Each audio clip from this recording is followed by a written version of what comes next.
Halo teman-teman, selamat datang di Laboratorium Econometrika 2. Pada kesempatan kali ini saya akan menjelaskan kepada Anda terkait model dinamis lanjut dan simultanitas. Dalam hal ini adalah Anda akan belajar bagaimana stata atau mengestimasi suatu model time series menggunakan vektor autoregresif dan vektor error prediction model. Pertama-tama, saya akan menyampaikan terlebih dahulu capaian pembelajaran kuliah tersebut. Antara lain, mahasiswa mampu menggunakan software statistik data, eViews, dan RStudio dalam mengestimasi model time series. Adapun beberapa sub CPMK yang menjadi pilar bagi CPMK ini, antara lain mahasiswa mampu menentukan dan menganalisis stasionaritas dalam runut waktu jika melebihi satu jelas yang simultan. Mahasiswa mampu memperkirakan model vektor autoregresif VAR, fungsi impulse response IRF, impulse response function, dan keragaman dekomposisi atau forecasting error variance decomposition. Kemudian yang terakhir, mahasiswa mampu memperkirakan model kointegrasi pada vektor yang beragam, yang kemudian kita sebut sebagai vektor error correction model, termasuk komponen-komponen yang ada di dalamnya, yaitu impulse response function dan juga forecasting error variance decomposition. Baik, kita ingat kembali model vektor autoregresif, yaitu merupakan cara memodelkan suatu runut waktu yang tentunya bersifat multivariat dan berhubungan satu sama lain. Kan? Jadi kalau misalnya GDP itu dipengaruhi oleh GDP tahun lalu dan beberapa periode sebelumnya, dia juga dipengaruhi oleh faktor lain. Ya. Sementara faktor lain itu ternyata juga dipengaruhi oleh GDP itu sendiri. Dalam hal ini adalah kita memodelkan GDP dan jumlah uang beredar. Jadi jumlah uang beredar juga dipengaruhi oleh GDP, sementara GDP juga dipengaruhi oleh jumlah uang beredar itu sendiri. Nah, oleh karena itu, dari konsep ini muncullah istilah yang disebut sebagai vektor autoregresif. Nah, dalam perkembangannya, VAR ini mula-mula kita kaitkan dengan yang namanya FARMA, ya kan? FMA, ya kan? Vector Moving Average, yang kemudian berubah nama menjadi vektor autoregresif. Nah, sebelumnya Anda ingat di kelas teori bahwa stasionaritas itu penting untuk mengidentifikasi apakah model kita tepat menggunakan level atau turunan pertama, ya kan? Jadi bahwa jika Anda ingat bahwa kita punya model R, maka stasionaritasnya adalah harga mutlak daripada nilai theta itu sendiri. Nah, tapi karena kita di sini memuat model vektor, maka stasionaritasnya itu berubah menjadi determinan. Matrik identitas dikurangkan dengan matrik dampaknya. Nah, matrik dampak itu tidak lain adalah nilai tetanya di sini ya. Nah, di sini kebetulan saya tidak menotasikannya dengan theta. Nah, sebelumnya untuk menguji stasionaritas kita perlu augmented Digivulier atau Digivulier seperti biasa, atau mungkin Villeperons dan juga KPSS. Tapi nanti saya akan cenderung menggunakan Digivulier aja karena lebih simple. Anda tidak perlu menggunakan yang lain. Kalau misalnya Anda ingin coba silakan, tapi hasilnya tentu akan sama saja. Nah, apa yang membedakan di antara keduanya atau ketiganya? Nah, itu Anda bisa baca di literatur time series lainnya jika Anda akan mengambil mata kuliah time series secara lebih dalam.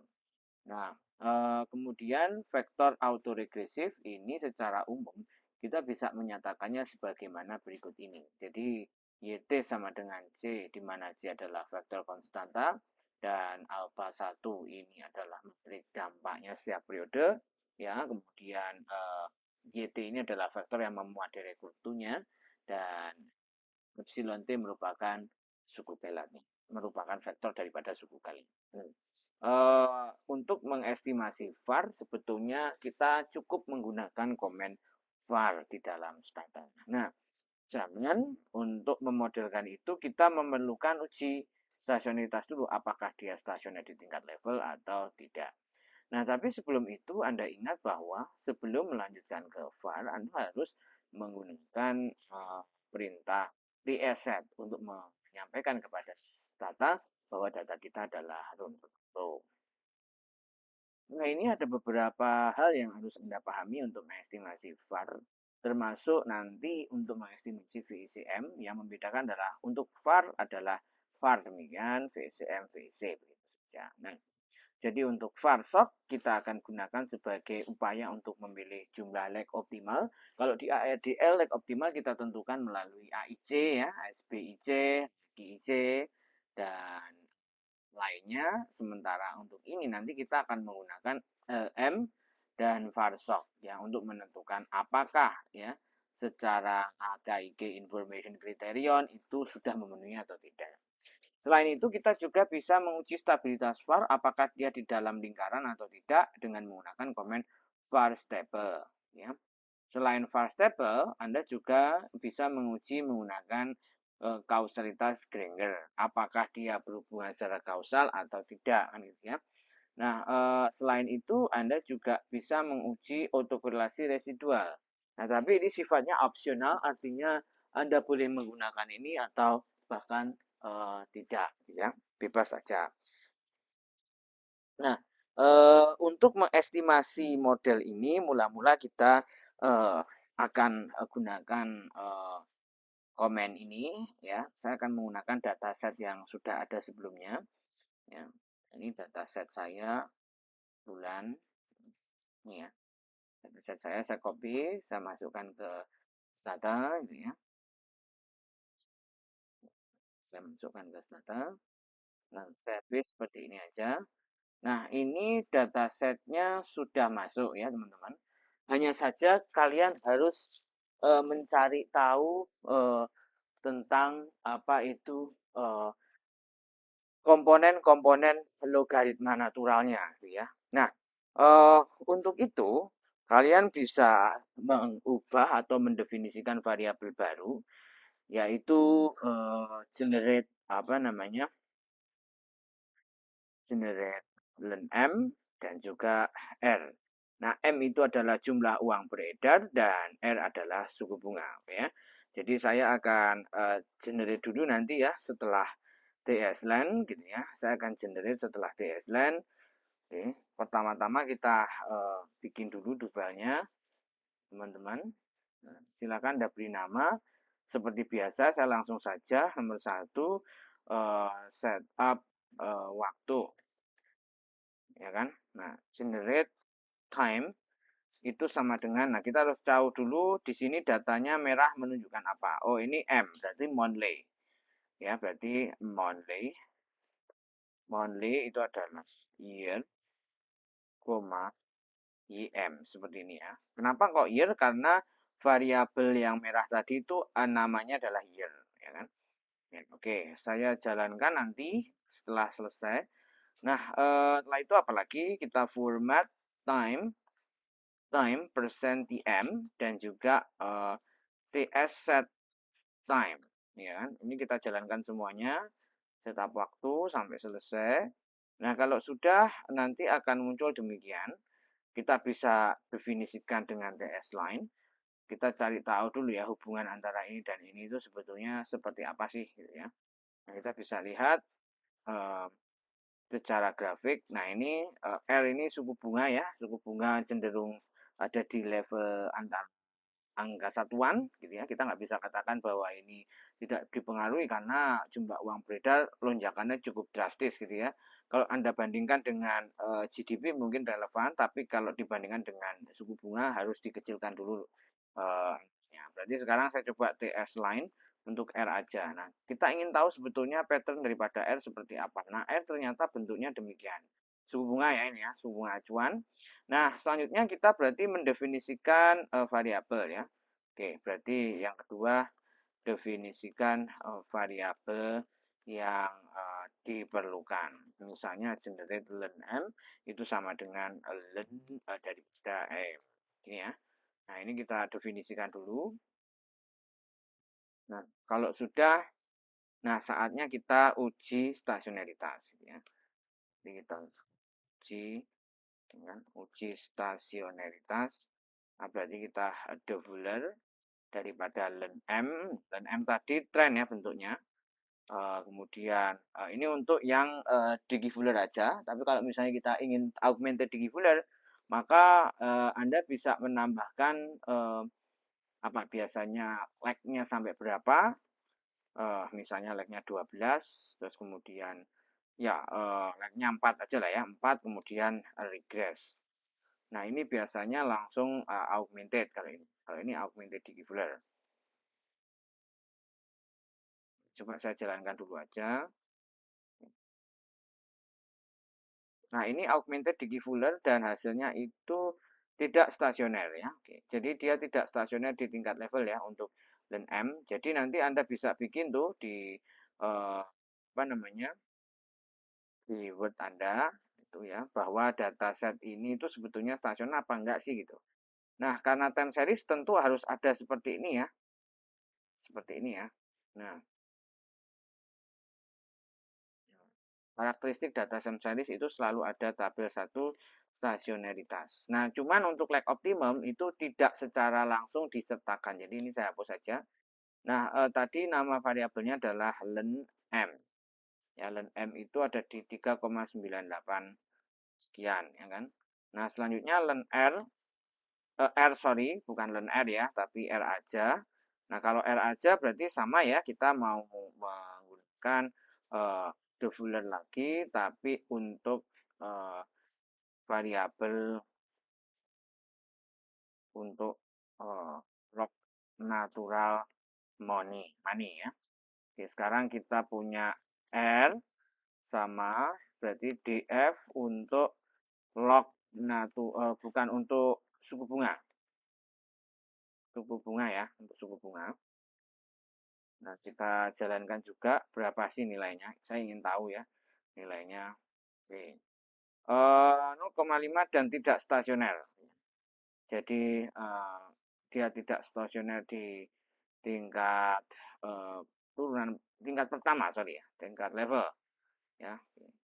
Nah, oleh karena itu nanti model kita ini ya, nah berarti untuk dua variabel aja. Karena saya mencontohkannya untuk dua variabel. Kalau Anda nanti menggunakan 4 variabel, silakan 4-4-nya harus Anda tes. Nah, selanjutnya Anda jalankan dengan uji stasionaritas di ini yang tadi tingkat level. Sekarang uji stasionaritas di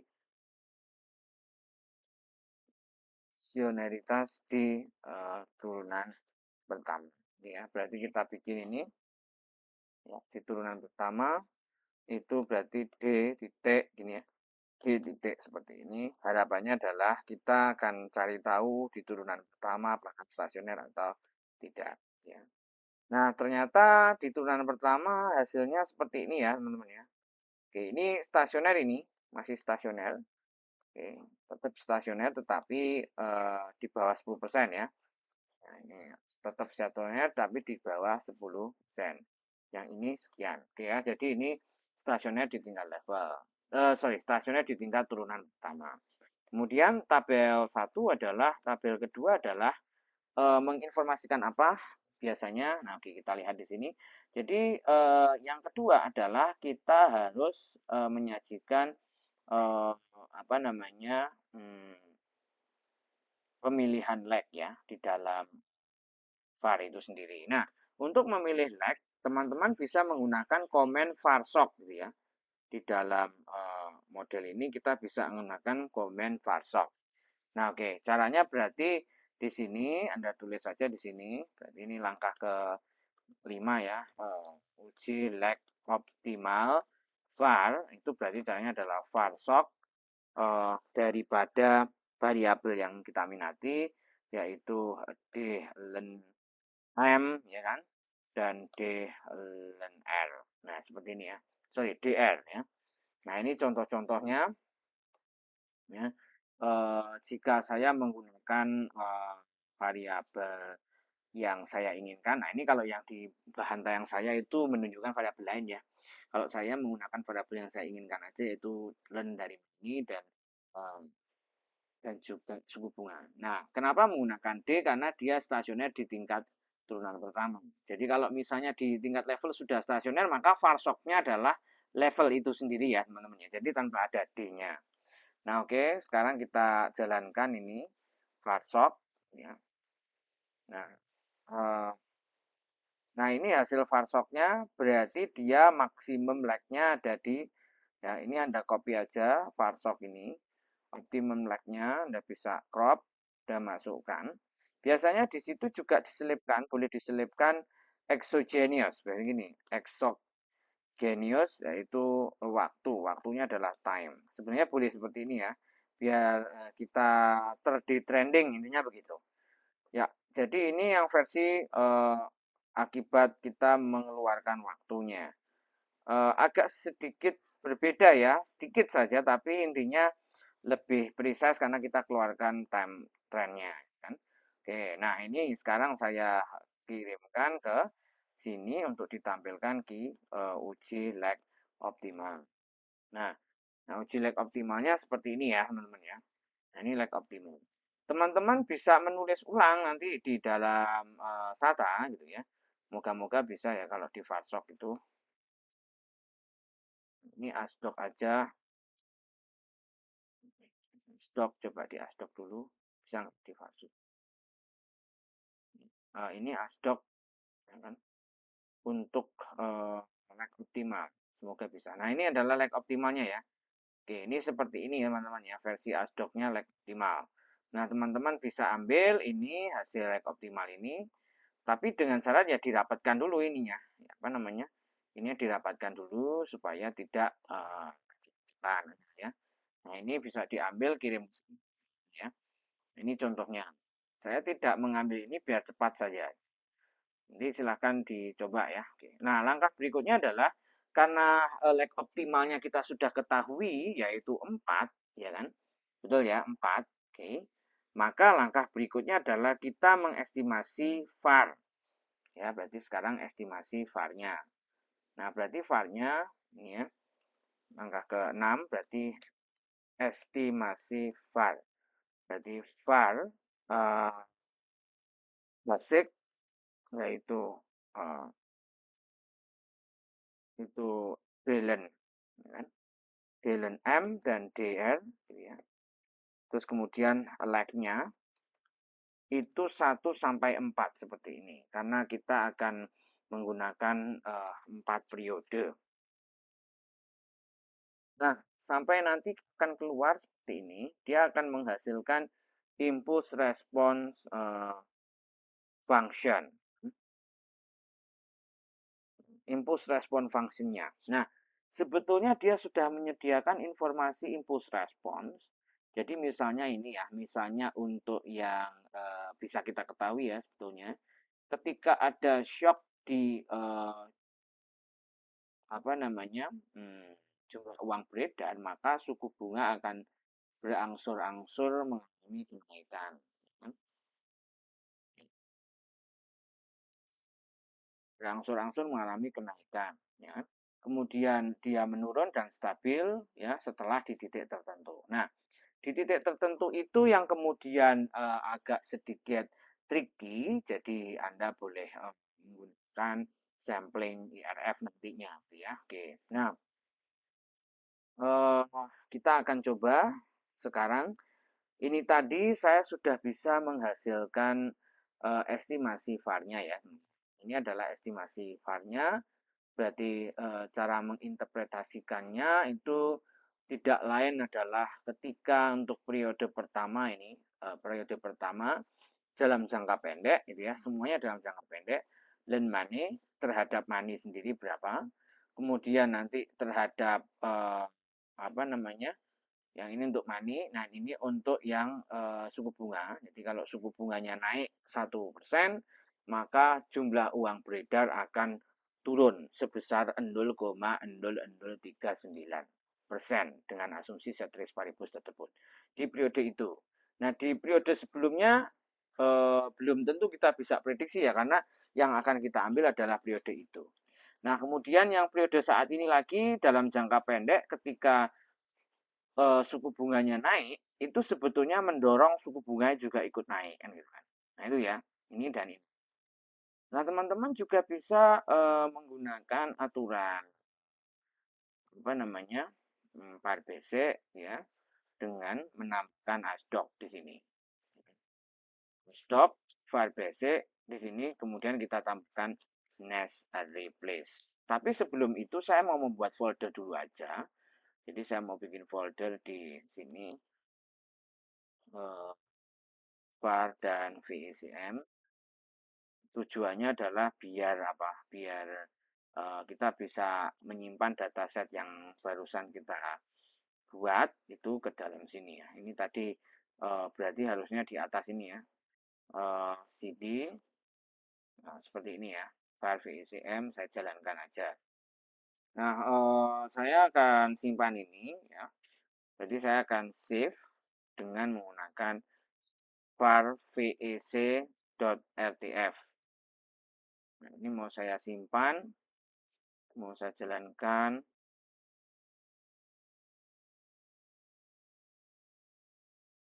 Terus tuh ya tadi ini estimasinya. Estimasinya. Terus kemudian kita jalankan.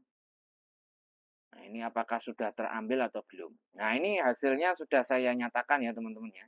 Harus seperti ini tampilannya. Kalau misalnya apa namanya? Angkanya masih belum keluar komanya gimana? Bisa dikeluarkan nggak sih koma-komanya? Nah, Anda juga bisa memanfaatkan format persen ya. Nah, format persen. Nah, ini saya coba don't save aja. File yang tadi saya tutup aja dulu. Ya. Nah, kita gunakan aturan format persen DKI ya. Oke. Persen 0,660 GC seperti ini dan save dengan ini.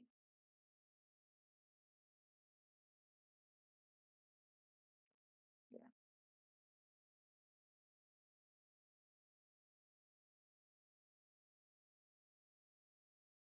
Nah, ini nanti akan keluar nih. Nah, kan lebih baik angkanya ya. Oke. Nah, ini kalau misalnya Anda berhasil mengeluarkan hasil estimasinya. Nah, ini yang versi VAR-nya, ya kan? Nah, selanjutnya apa? Sorry, yang tadi kok belum saya potong di sini. Berarti ini tabel uji VAR-nya. Kan? Tabel 3 VAR, hasil estimasi VAR. Ya. Kita bisa copy dari sini tadi, ya kan? VAR. Nah, copy aja sini.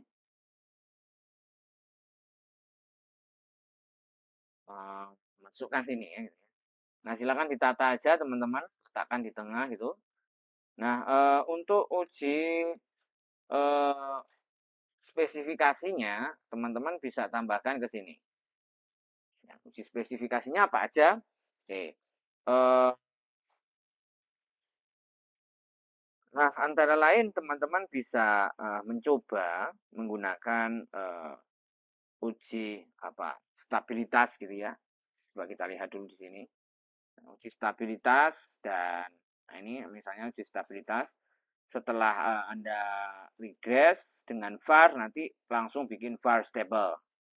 Nah, setelah var stable dikatakan stabilitas itu adalah determinan dari matriknya itu harus sama dengan 0. Kalau Anda ingat-ingat sebelumnya. Nah, berarti nanti di sini Anda akan uji ya, nomor 7 uji stabilitas, yaitu caranya var stable, graph. Gini ya, var stable, graph. Nah, nanti Anda akan dapatkan grafiknya seperti ini di grafiknya.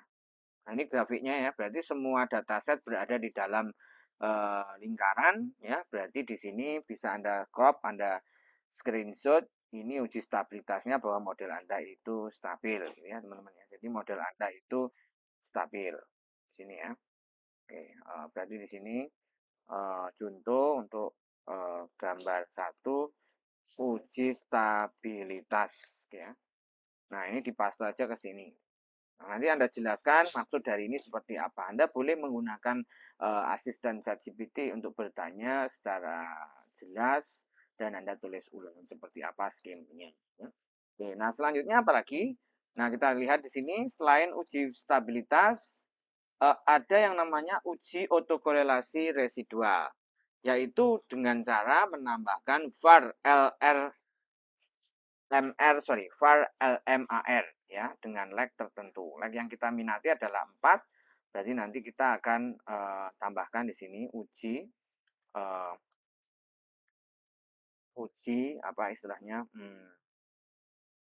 Autokorelasi kan. Nah, adalah var LMAR ya. Terus kemudian kita lagkan itu 1 sampai 4 seperti ini. Nah, seperti ini aja nanti lag-nya not allowed, lag-nya sampai 4 ya. Mlag semoga bisa. Ya, is required. Nah, ya, lag-nya sampai 4 seperti ini ya. Semoga bisa. Ya.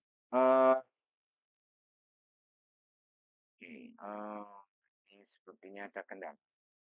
var LMAR, mlag sorry ya, mlag-nya adalah mlag mlag-nya adalah sama dengan 4 karena kita menggunakan aturan optimum lag-nya sama dengan 4 ya.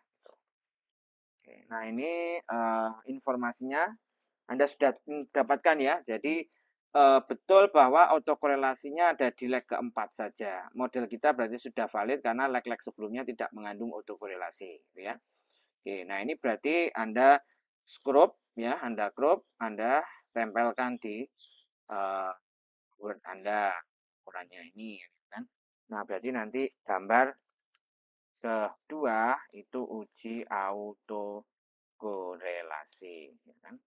Nah ini.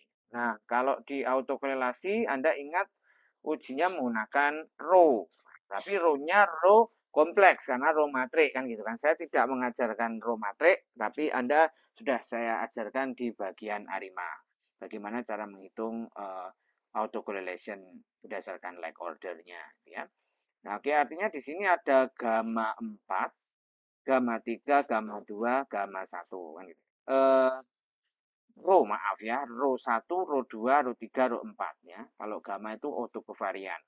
Nah, oke. Nah, artinya di level keempat itu memuat autokorelasi antar waktu. Ya, bisa saja seperti itu. Nah, tapi tidak masalah, tidak masalah. Tidak masalah ya. Oke, nah selanjutnya asalkan tidak autokorelasi di periode-periode sebelumnya. Ini begitu aja ya. Nah, selanjutnya apa lagi? Selanjutnya setelah autokorelasi ya, kita bisa menggunakan uji Granger causality ya. Ya berarti ini 9 ini uji Granger ya kan. Berarti di sini var Granger ya kan, var Granger gitu aja. Nah, apakah cukup bukti bahwa kedua variabel saling berpengaruh satu sama lain gitu ya. Nah, ini equation-nya adalah ln M exclude terhadap ini. Apakah ln M exclude terhadap ini? Nah, ini yang terhadap all berarti ya kita akan mengeksklud R-nya. Nah, sekarang kita akan memasukkan ini. Nah, berarti ini ada hubungan yang positif atau enggak gitu kan. Oh, ternyata ada hubungan searah ini antara LM dengan dengan R antara R dengan LM yang ini ya. Searah. Yang ini juga sama, ada hubungan antara M dengan LR. Berarti siapa yang mendahului? Yang mendahului tidak lain adalah M dulu. M yang tinggi menyebabkan R meningkat menyebabkan R-nya makin tinggi lagi ya. Jadi ini hubungannya seperti arah seperti ini. Ln M memengaruhi R juga mempengaruhi M, ya kan? Ini dari belakang, dari depan. Nah, ini Anda bisa scrub, Anda masukkan ke laporan Anda, kemudian ya. Nah, ini uji Granger causality. Uji Granger ya causality. Apakah Y mempengaruhi X atau X yang mempengaruhi Y dulu? Siapa yang duluan ini ya? Nah, Anda bisa lihat di sini yang mempengaruhi duluan adalah tidak lain len M ke R, baru R ke M. Ya. Nah, yang duluan. Nah, Granger causality berarti gambar ke sekian. Ya, gambar ke X gitu ya. Oke. Setelah itu apalagi teman-teman yang perlu disiapkan adalah impulse response. Oke, langkah ke-10 berarti impulse response function. Ya, kalau Anda belajar di teori kan kita menghitung impulse response itu secara manual ya. Secara manual itu menggunakan IRF, matriks yang kita kalikan dengan matriks error. Ya, oke. Berarti ini caranya adalah pertama kita aktifkan dulu IRF ya kan. IRF-nya kita set up dulu ya. My IRF gitu ya. .IRF. Nanti setelah itu kita bikin IRF table. Jadi urutannya IRF table, kemudian yang secara umum dulu IRF, kemudian IRF tabel ya. IRF jika impulsnya itu adalah D R dan responsnya adalah D dari len M. Jadi ada impuls, ada respons. Dan yang ketiga adalah IRF grafiknya. Ya, berarti IRF grafik itu ya. IRF grafik itu tidak lain adalah IRF graph. IRF itu tidak lain adalah impulsnya. Kita cek ya karena variabelnya ini kan. Respons daripada D dan M. Nah, ini coba kita jalankan dulu ya. Ini yang untuk variabel itu. Nah, kalian juga bisa membalik hubungannya dengan misalnya M dulu terus ke R. Oke. Ya.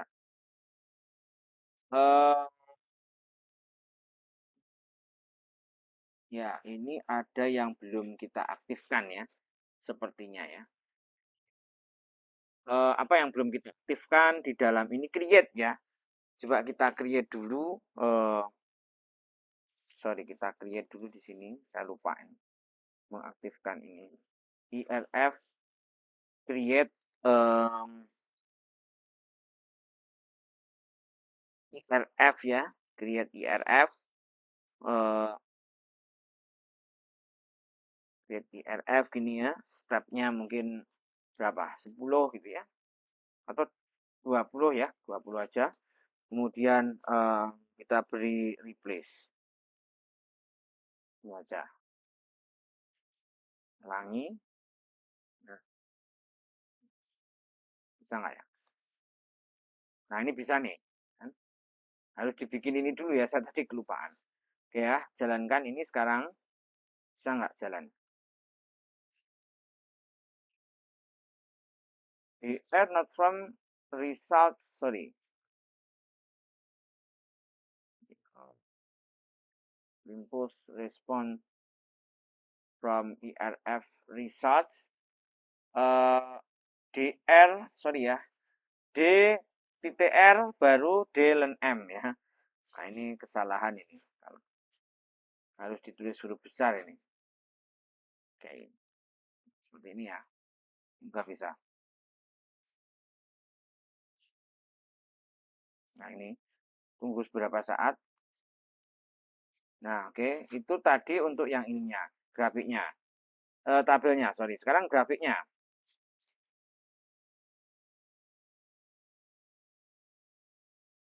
Nah, ini grafiknya ya, teman-teman ya.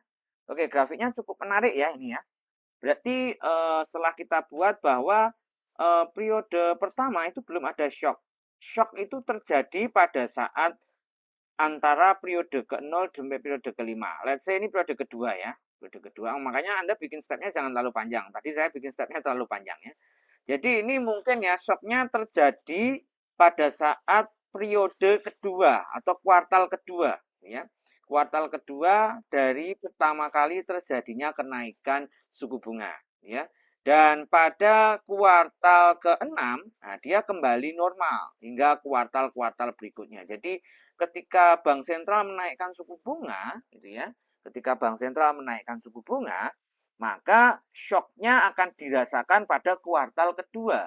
Dan shock itu, dan kemudian LEN-M itu akan kembali normal pada kuartal keberapa? Ke-6. Nah itu ya, itu penjelasan untuk IRF-nya. Ya, jadi ini IRF-nya untuk yang IR dan LEN-M. Nah sekarang bagaimana kalau saya balik? Ya kan? Kalau saya balik, misalnya, nah ini untuk yang IRF-nya ya. Nah ini contoh IRF, IRF antara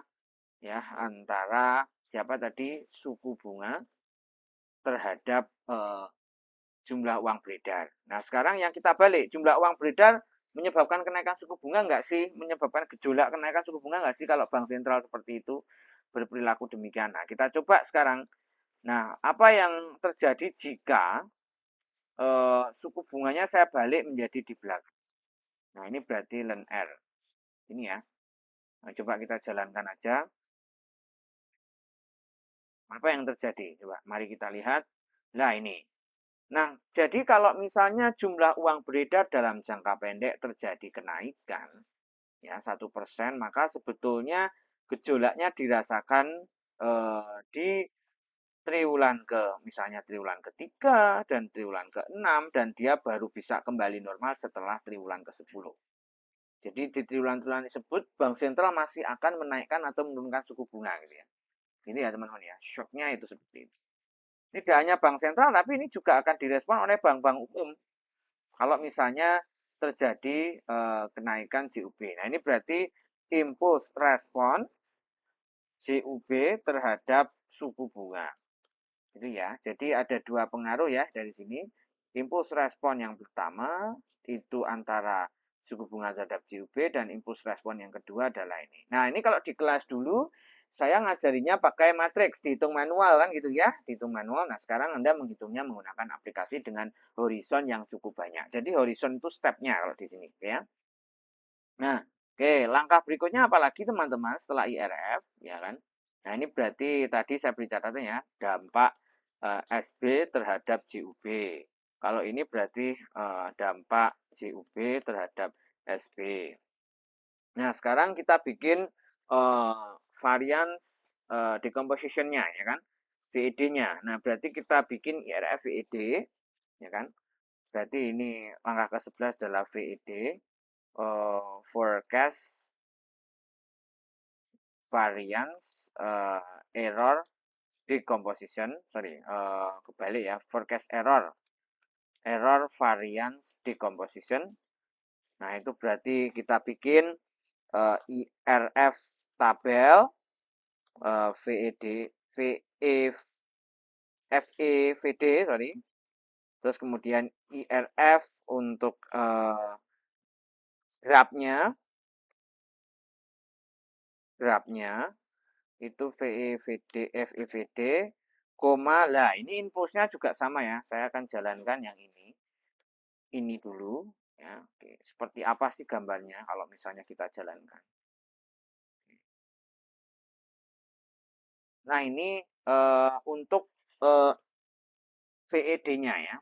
Oke, nah berarti teman-teman kemungkinan terjadinya stabilitas itu pada triwulan ke berapa ini? Ke-10 ya. Ke-10 ini sudah stabil ini. Gejolak suku bunga.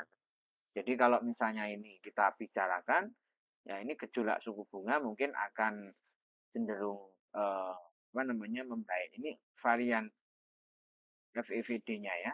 Ini adalah FEVD JUB terhadap suku bunga. Ya. Berarti ada sekitar 20% gejolak daripada jumlah uang beredar, berarti ini ya. Ini penjelasannya ada sekitar 20% gejolak, ya kan, jumlah uang beredar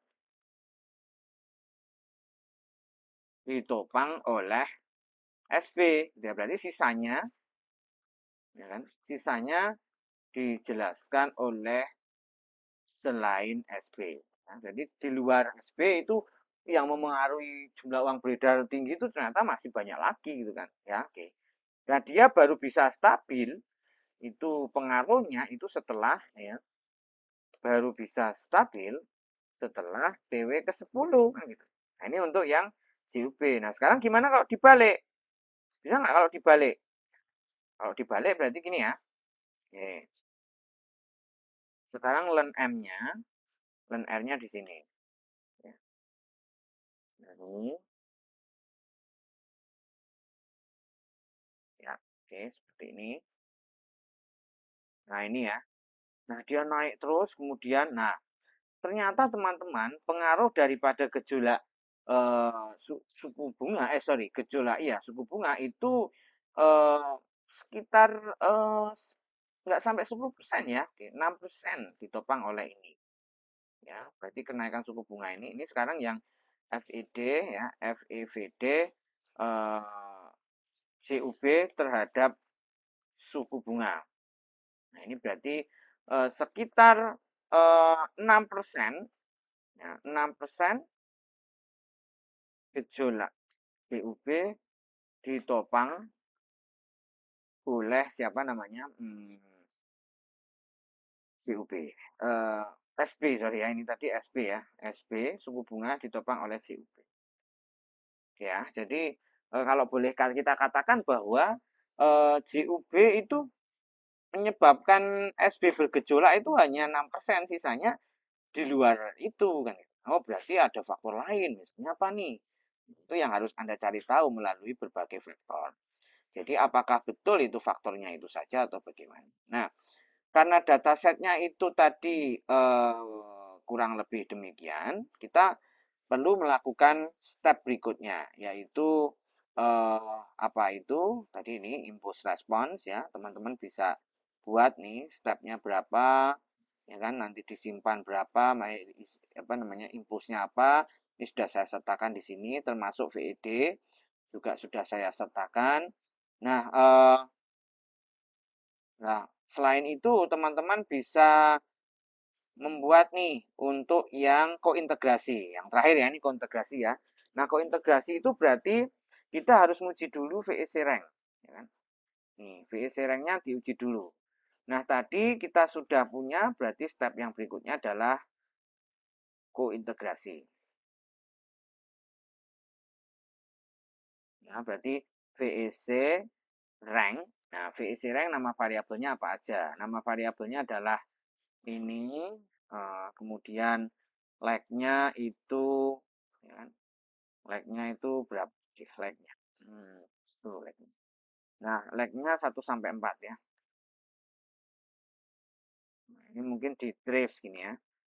Coba aja kita jalankan lag, sorry.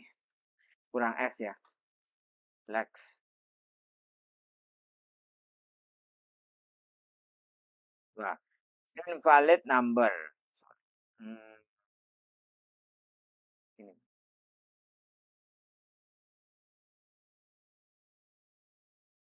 Nah, di sini tidak menunjukkan informasi apa namanya PEC, ya kan? Sebetulnya dia terkointegrasi apa enggak? Ya. Oh, ternyata setelah kita cek di sini dia tidak ada keintegrasi. Nah, tapi kalau kita hilangkan lag-nya boleh nggak? Lag-nya kita hilangkan. Coba kalau lag-nya dihilangkan tanpa ada trace, kira-kira ada di titik berapa kointegrasinya? Oke, kita cek dulu aja. Nah, ini juga tidak terjadi kointegrasi. Artinya belum ada hasil valid dari kointegrasinya. Tapi boleh nggak kita cek dulu VEC? Ya, teman-teman bisa lanjut jika terkointegrasi. Ya, misalnya saya menggunakan ini ya, menggunakan model pertama. Ini contoh ya, contoh aja. Kalau misalnya pakai model pertama itu jadinya seperti ini ya. Nah, ini nanti dia terkointegrasi apa enggak sih gitu. Ini coba kita cek. Nah, ini dia terkointegrasi teman-teman di leg ke ranknya rank pertama. Artinya dia terkointegrasi, jelas terkointegrasi. Kalau yang atas itu enggak. Kalau enggak ada ini, Anda stop sampai sini. Oke ya. Tapi kalau ada, maka Anda lanjutkan. Ini contoh kalau ada. Nah, ini kan berarti ada bintangnya nih. Berarti ada. Berarti kita harus lanjut ke step berikutnya. Yaitu ini. VECM. Ya kan? Nah, VECM itu caranya adalah VEC gitu aja. VEC nama variabelnya apa. Nah, karena saya menggunakannya ini, jadi kalau tadi itu saya menggunakannya yang atas ini, ya berarti VEC-nya yang atas. Ya, tapi karena saya mencontohkan ke Anda tadi itu ini, ya kan, maka sebaiknya ya ini aja yang dipakai ya. Ini saya contoh aja ya. Nah, ini dia tidak menghasilkan nilai kointegrasi karena hasilnya tidak ada bintangnya kalau yang di sini. Jadi otomatis bolong ini. Karena tidak bisa ini. Nah, ini tadi tidak bisa ya. Tidak valid atau tidak perlu ya koin kan gitu ya. Kalau ini perlu koin berarti VEC koinnya apa ini, integrasinya ini kan. Oke, berarti kita paste aja ini ke sini, jalankan. Nah, oke ya. Mana tadi? Nah, ini kointegrasinya, teman-teman bisa lihat nih. Ini ada yang negatif kan? Ada nih, satu yang negatif nih. Nah, ini berarti kan valid ya kan? Yang ini enggak, ya kan? Nah, ini enggak valid. Nah, berarti ini cukup bukti bahwa ini terjadi kointegrasi kalau menggunakan level. Karena datanya tidak stasioner, toh, kan gitu. Nah, Anda juga bisa membangun yang namanya IRF nanti setelah itu, ya kan?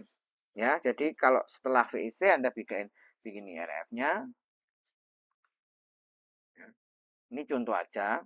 Ini contoh ya.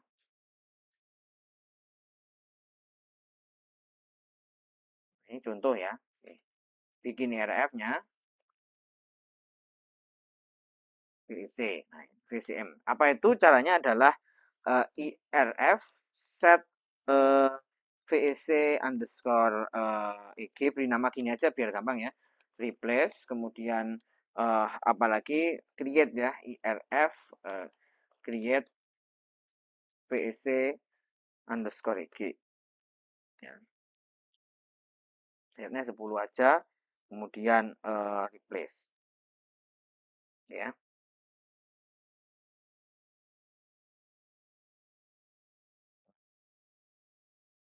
Kalau sudah, apalagi kita keluarkan tabelnya, kita jalankan dulu ya ini. Jalan bisa nggak? Ini contoh aja.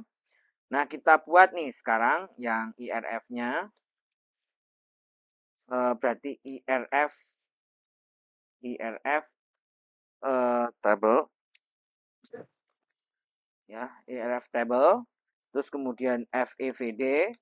Kemudian IRF grab FEVD, koma, impulsnya adalah D. Tadi apa itu R ya, R. Karena kita pakai R. Modelnya ini kan hanya contoh, karena yang ini tidak memenuhi kointegrasi. Saya mencontohkan ini supaya Anda paham kointegrasi. Response, learn M. Gitu ya. Oke. Nah, ini contohnya aja. Ini untuk yang tabel VFED-nya. IRF-nya gimana dong? IRF-nya. Nah, IRF-nya berarti kita buat IRF ya, sorry, IRF table IRF gitu ya. Terus kemudian IRF tab grab IRF, koma impulse-nya itu adalah R dan responsnya adalah len M gitu ya. Nah, kita jalankan aja dulu yang ini. Kira-kira muncul nggak ini kalau VCM. Nah, ini untuk yang VEC. Jadi dia itu lompat tidak kembali normal gitu ya. Tidak kembali normal. Lompat tidak kembali normal untuk yang ini ya. Nah, ini lompatnya tinggi sekali nih. Ya, hampir tidak kembali normal. Untuk yang 10 ya, saya coba screenshot aja. Ini IRF-nya tidak normal ini. Ini contoh aja untuk memberi contoh Anda nanti. Ini contoh yang ini.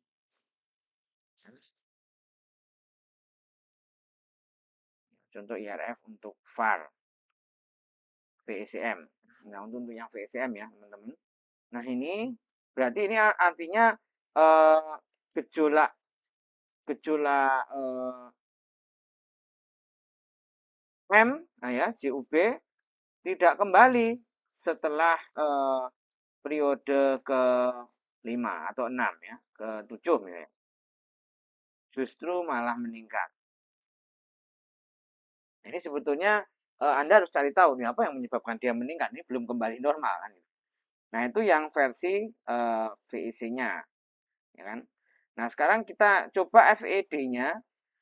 Ya, ini apakah juga menginformasikan hal yang serupa atau tidak? Nah, ini. Jadi, kalau boleh kita bilang bahwa dia baru stabil setelah berapa ini? Nah, ini stabilnya setelah kapan ini, teman-teman? Ya, berarti ini kita tempel ke sini ya. Ini untuk yang FEVD untuk VECM. Ini ya, untuk VECM. Nah, ini dia baru stabil pada CUB, sorry ya. CUB baru stabil setelah triwulan 10. Ya, CUB baru stabil pada triwulan ke-10, ya kan? Kontribusi dari gejolak LEN M ya, CUB dari suku bunga itu sekitar 8%. 8% itu angka tertinggi yang disentuh ya. Ini 8% toh, ya lebih lah 8,5% lah seperti itu. Itu ya teman-teman ya untuk VECM ya kan. Nah, ini contoh yang secara sederhana, jadi Anda ingat cara menggambar grafik-grafiknya. Nah, sebetulnya ada lagi pasca VECM, misalnya kita harus menguji stabilitas atau yang lain gitu ya. Anda bisa recheck kembali rekaman saya ini bagaimana cara mengintegrasikan masing-masing metode gitu ya. Kira-kira itu dari saya, cukup sekian. Terima kasih, selamat beraktivitas, sampai jumpa di kesempatan lain. Terima kasih.